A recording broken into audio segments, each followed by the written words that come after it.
जय हिंद दोस्तों, कैसे हैं आप सब। दोस्तों आज हम उत्तर भारत के सबसे लोकप्रिय हिल स्टेशनों में से एक हिल स्टेशन यानी कि मनाली की बात करने जा रहे हैं।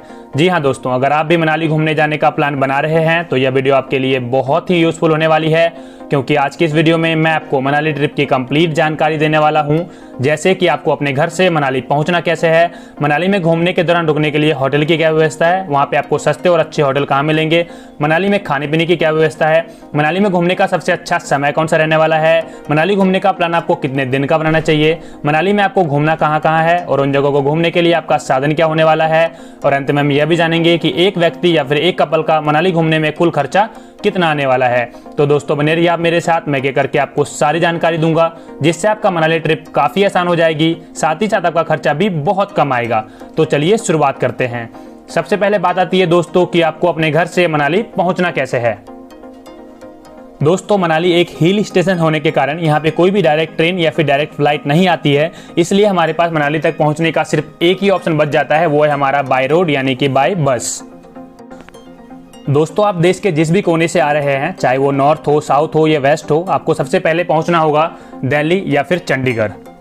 दोस्तों दिल्ली या फिर चंडीगढ़ तक पहुंचने के लिए आपको ट्रेन या फ्लाइट दोनों सुविधा मिल जाएगी, तो इन दोनों में से किसी भी एक सुविधा का चयन करके आप दिल्ली या फिर चंडीगढ़ तक पहुंच सकते हैं।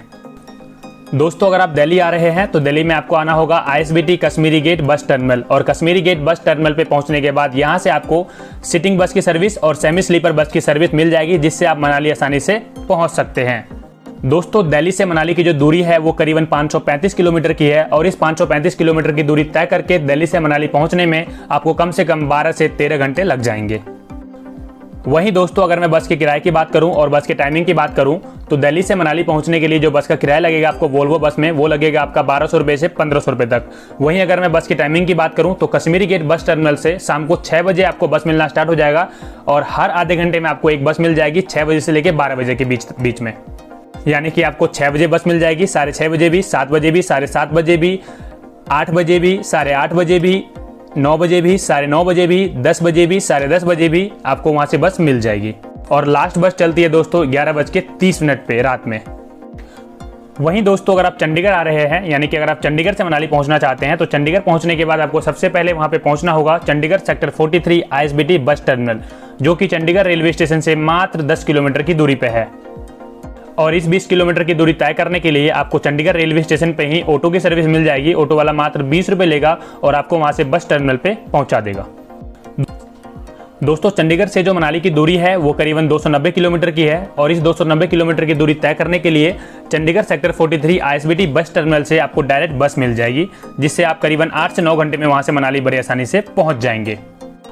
दोस्तों यहाँ पे एक मेरा छोटा सा सजेशन है कि आप स्टेट ट्रांसपोर्ट की बस ना लें, क्योंकि स्टेट ट्रांसपोर्ट की बस की जो सीटिंग फैसिलिटीज होती है वो उतनी अच्छी नहीं होती है, और 8 से 9 घंटे और 12 से 13 घंटे की जर्नी तय करने में उस बस के जरिए आपको काफ़ी कठिनाइयों का सामना करना पड़ सकता है। इसलिए आप वोल्वो बस ले लें या फिर प्राइवेट बस ले लें, उसकी सीटिंग पोस्चर काफ़ी अच्छा होता है, आप आराम से पहुँच जाएंगे मनाली वहाँ से। चलिए दोस्तों अब हम मनाली पहुंच चुके हैं। अब सबसे बड़ा सवाल हमारे मन में आता है कि मनाली में घूमने के दौरान रुकने के लिए होटल आपको कहाँ पे लेने हैं और आपको सस्ते और अच्छे होटल कहाँ मिलेंगे। दोस्तों मनाली में रुकने का जो सबसे अच्छा जगह है वो आपका मॉल रोड। मॉल रोड में आपको सस्ते से सस्ते और महंगे से महंगे होटल मिल जाएंगे। वहीं अगर मैं होटल की कॉस्ट की बात करूं तो 700-800 रुपये से यहाँ पे होटल मिलने स्टार्ट हो जाते हैं। 1000-1200-1500 रुपये तक में यहाँ पे आपको अच्छे से अच्छे होटल मिल जाएंगे, तो अपना स्टे आप मॉल रोड पे बड़ी आसानी से बना सकते हैं। वहीं दोस्तों मेरी तरह अगर आप एक बजट ट्रैवलर हैं और आप बजट में ट्रैवल करते हैं तो रुकने के लिए आप वहां पे हॉस्टल या फिर धर्मशाला का भी रुक कर सकते हैं। वहां पे आपको हॉस्टल भी मिल जाएंगे, 300 रुपये से लेकर 500 रुपये तक में वहां पे आपको अच्छे से अच्छे हॉस्टल मिल जाएंगे, जहां पे अपना आप स्टे बना सकते हैं। वहीं दोस्तों अगर मैं मनाली में खाने पीने की बात करूं तो मनाली में खाने पीने के लिए आपको कोई भी समस्या नहीं आने वाली है। मनाली में आपको हर प्रकार का फूड उपलब्ध हो जाएगा, चाहे वो नॉर्थ इंडियन हो, साउथ इंडियन हो, चाइनीज फूड हो या फिर फास्ट फूड हो, यहाँ पे आपको हर प्रकार का फूड मिल जाएगा।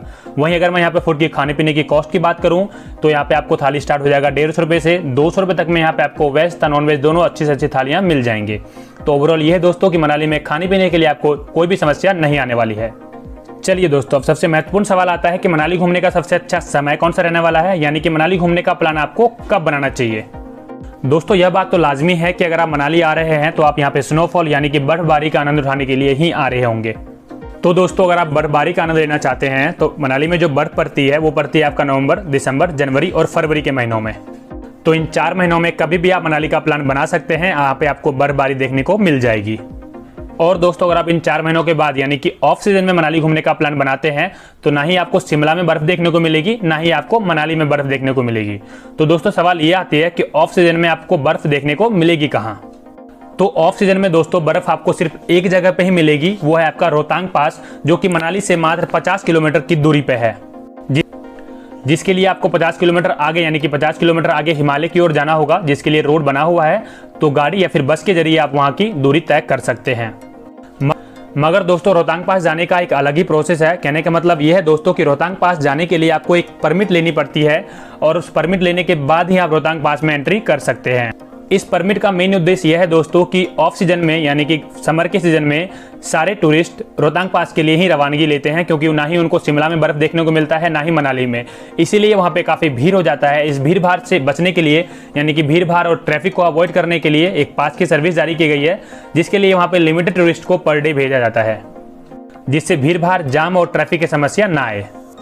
दोस्तों मैं रोहतांग पास पे इसके बाद एक सेपरेट वीडियो अपलोड कर दूंगा कि रोहतांग पास आपको कैसे पहुंचना है, आपको परमिट कैसे लेनी है, परमिट कहां मिलेगा, परमिट का चार्ज कितना होगा, कंप्लीट टूर गाइड मैं आपको बना के इस वीडियो के बाद अपलोड कर दूंगा। चलिए दोस्तों अब बात कर लेते हैं मनाली में आपको कौन कौन सी जगहों पे घूमना है। हमारा सबसे पहला स्थान रहने वाला है दोस्तों सोलोंग वैली। दोस्तों पूरे सोलोंग वैली को कवर करने के लिए आपको कम से कम 1 दिन देना होगा। 1 दिन में आप पूरे सोलोंग वैली को आसानी से घूम सकते हैं, क्योंकि दोस्तों हमारा सोलोंग वैली स्नोफॉल के लिए तो फेमस है ही, साथ ही साथ यहाँ के प्राकृतिक सौंदर्य, यहाँ के प्राकृतिक सराउंडिंग देखने में आपको काफ़ी अच्छी लगेगी। साथ ही साथ दोस्तों सोलोंग वैली में आप कई सारे स्पोर्ट्स एक्टिविटी भी कर सकते हैं, जैसे आप वहाँ पे व्यास नदी के किनारे पैराग्लाइडिंग कर सकते हैं, आप वहाँ पे हॉर्स राइडिंग कर सकते हैं, आप वहाँ पे स्नो स्कूटर कर सकते हैं, आप वहाँ पे आइस स्केटिंग के साथ साथ आप वहाँ पे जोबरिंग भी कर सकते हैं। इसके अलावा अनेकों स्पोर्ट्स एक्टिविटी है जो आप सोलोंग वैली में कर सकते हैं। दोस्तों मनाली से सोलोंग वैली की जो दूरी है वो करीबन 14 किलोमीटर की है, और इस 14 किलोमीटर में से 12 किलोमीटर की दूरी तय करने के लिए तो आपको ट्रांसपोर्ट की सुविधा मिल जाएगी, मगर बचे हुए 2 किलोमीटर की दूरी आपको ट्रैकिंग करके ही आना होगा। ऐसा इसलिए दोस्तों क्योंकि ऊपर के जो 2 किलोमीटर हैं वो काफ़ी उबड़ खाबड़ रास्ते हैं, वहाँ पे काफ़ी पत्थरे हैं, तो ट्रैकिंग करके ही आपको ऊपर आना होगा, क्योंकि वहाँ पे कोई भी गाड़ी नहीं जा पाती है। और अगर आप इस 2 किलोमीटर की दूरी भी ट्रैकिंग के जरिए नहीं तय करना चाहते हैं तो वहाँ पे आपको मोटर गाड़ी की सुविधा मिल जाएगी, जिस मोटर गाड़ी के जरिए आप 2 किलोमीटर की दूरी भी तय कर सकते हैं। पूरे दिन सोलोंग वैली में बिताने के बाद दोस्तों शाम के टाइम आप वहाँ से आ सकते हैं वापस मनाली, और शाम के टाइम आप मनाली के मॉल रोड को एक्सप्लोर कर सकते हैं। दोस्तों मॉल रोड को घूमने का जो असली मजा है वो शाम में ही है, क्योंकि शाम में आप वहाँ पे पूरे मॉल रोड को अच्छे से एक्सप्लोर कर सकते हैं। इसके अलावा आप वहाँ पे लोकल डिश को एंजॉय कर सकते हैं, वहाँ के फास्ट फूड को एंजॉय कर सकते हैं, आप वहाँ पे शॉपिंग भी कर सकते हैं। वहाँ पे आपको वुलन क्लोथ मिल जाएंगे, यानी कि ऊन के कपड़े वहाँ पे आपको काफ़ी सस्ते मिल जाएंगे, तो आप वहाँ पे शॉपिंग भी कर सकते हैं। इसके अलावा वहाँ पे आपको कई सारे वुडन चीज़ें भी मिल जाएंगे, हैंडक्राफ्ट भी मिल जाएंगे, तो वो भी आप खरीद सकते हैं। मॉल रोड को घूमने के बाद दोस्तों आप उस रात अपने होटल में जाके स्टे कर सकते हैं, आप आराम कर सकते हैं, और अगले सुबह आप निकल सकते हैं अपने अगले डेस्टिनेशन की ओर, जिसका नाम है हिडम्बा टेम्पल। दोस्तों हिडम्बा टेम्पल बेसिकली हिडम्बा माता का मंदिर है, जो कि महाभारत के 5 पांडवों में से एक पांडव यानी कि भीम की पत्नी का कहलाता है, तो यहाँ पे जाके भी आप दर्शन कर सकते हैं। इसके अलावा दोस्तों मंदिर के आसपास आप नेचुरल ब्यूटी यानी कि प्राकृतिक सौंदर्य का भी आनंद ले सकते हैं। इसके आसपास का सराउंडिंग प्लेस भी काफ़ी अच्छी है, तो आप वहाँ पे जाकर भी घूम सकते हैं। हिडम्बा टेम्पल को घूमने के बाद दोस्तों हमारा अगला स्थान रहने वाला है वशिष्ठ टेम्पल, जो कि हिडम्बा टेम्पल से मात्र 5 किलोमीटर की दूरी पे है। दोस्तों वशिष्ठ टेम्पल एक मंदिर है, और मंदिर के साथ साथ वहाँ पे एक बाथ भी है, जहाँ पे हमेशा गर्म पानी जमीन के अंदर से निकलता रहता है, तो वहाँ पे जाके आप दर्शन भी कर सकते हैं। साथ ही साथ वहाँ के ठंडे वातावरण में आप गर्म पानी से वहाँ पे नहा भी सकते हैं। वशिष्ठ टेम्पल को घूमने के बाद हमारा अगला स्थान रहने वाला है दोस्तों नगर। दोस्तों अगर आप एक प्राकृतिक लवर हैं और प्रकृति के गोद में कुछ पल सुकून के बिताना चाहते हैं तो यह प्लेस आपके लिए परफेक्ट होने वाला है। यह प्लेस मनाली से करीबन 25 किलोमीटर की दूरी पे है, तो यहाँ पे आप जा सकते हैं। चूंकि दोस्तों नगर अपने प्राकृतिक सौंदर्य के लिए दुनिया भर में मशहूर है, इसके अलावा आप यहाँ पे ट्रैकिंग, कैंपेन का भी लुत्फ उठा सकते हैं। तो दोस्तों अगर आप एक प्राकृतिक लवर हैं और भीड़ भरी दुनिया से दूर प्रकृति के गोद में कुछ पल सुकून के बिताना चाहते हैं तो यह जगह आपके लिए परफेक्ट होने वाला है। आप नगर जाकर भी कुछ समय जरूर बिताइएगा, मगर दोस्तों यहाँ जाने के बाद एक बात का ध्यान रखिएगा कि शाम होने से पहले यहाँ पे आप वापस लौटना होगा, क्योंकि शाम होते ही वहाँ पे काफ़ी अंधेरा होता है और वहाँ पे आप रास्ता भी भटक सकते हैं। इसके अलावा दोस्तों अगर आप ऑफ सीजन में मनाली जा रहे हैं तो आप वहाँ से रोहतांग पास के लिए रवानगी ले सकते हैं, क्योंकि ऑफ सीजन में ना ही आपको शिमला में बर्फ़ देखने को मिलेगी, ना ही आपको मनाली में बर्फ़ देखने को मिलेगी। वहीं दोस्तों अगर आप मेन सीजन यानी कि नवंबर, दिसंबर, जनवरी, फरवरी में अगर आप मनाली जा रहे हैं तो 2 दिन मनाली में बिताने के बाद तीसरे दिन आप वहां से वापस आ सकते हैं कुल्लू। दोस्तों कुल्लू मनाली से 30 किलोमीटर पहले पड़ता है और वहां पे जाकर भी आप कई सारे एडवेंचर एक्टिविटी का लुत्फ उठा सकते हैं, जैसे rafting, trekking, paragliding, scuba diving इत्यादि। इसके अलावा अगर आप शॉपिंग करना चाहते हैं तो आप वहां पे शॉपिंग भी कर सकते हैं। वहां पे आपको वुलन क्लोथ्स काफी सस्ते मिल जाएंगे। चलिए दोस्तों अब मेन बात कर लेते हैं मनाली ट्रिप में एक व्यक्ति या फिर एक कपल का कुल खर्चा कितना आने वाला है। दोस्तों अगर आप एक बजट ट्रैवलर हैं और सब कुछ बजट के अंदर रखते हैं तो 5,000 रुपये आपके लिए परफेक्ट रहेगा।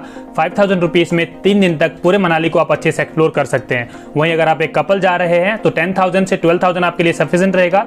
10,000 में आप पूरे मनाली को अच्छे से एक्सप्लोर कर सकते हैं 2 से 3 दिन तक। तो ये थी दोस्तों मनाली ट्रिप की कंप्लीट जानकारी। इसके अलावा अगर आप कुछ भी जानना चाहते हैं आप मुझे कमेंट करके पूछ सकते हैं, मैं डेफिनेटली रिवर्ट करूंगा। इसी के साथ इस वीडियो को अंत करते हैं और अगर अभी तक आपने अपने चैनल यात्री मास्टर को सब्सक्राइब नहीं किया है तो प्लीज़ इसे भी सब्सक्राइब कर लीजिए ताकि मैं हमेशा इसी तरह का वीडियो आपके लिए लाता रहूं। जय हिंद दोस्तों।